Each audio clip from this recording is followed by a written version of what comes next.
It is my profound privilege and honor to attend the first commemoration ceremony of Marka-e-Haq. On this special occasion, I thank all the distinguished guests for joining us today. No doubt, the presence of Shuhada families and the war heroes make this event special and memorable for us all. Ladies and gentlemen, Operational Marka-e-Haq has great significance in the history of Pakistan Air Force, as indeed our country. After the Pahalgam incident, India immediately blamed Pakistan without evidence and announced some immature and hasty measures which created hostile environment. On the other hand, the government of Pakistan and its leadership also condemned this incident and offered our full cooperation in its impartial investigation.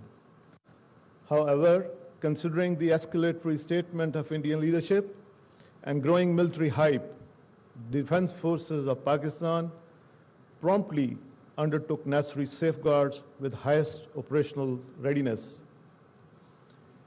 Immediately, Pakistan Air Force declared highest level of alert, enhancing full spectrum surveillance to ensure complete observation of enemy moves.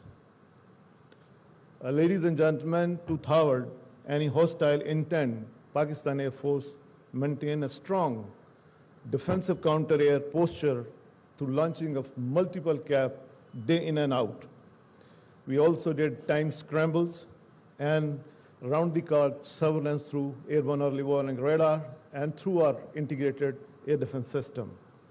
Alongside, Pakistan Air Force deployed integrated and operationalized its multi-domain assets all across in the shortest possible time to counter any aggression which was evident.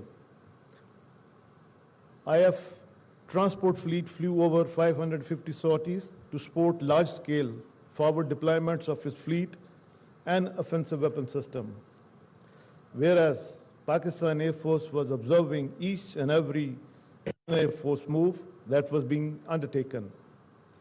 Indian Air Force effort to conceal its preparedness and asset were denied through bold counter moves by Pakistan Air Force.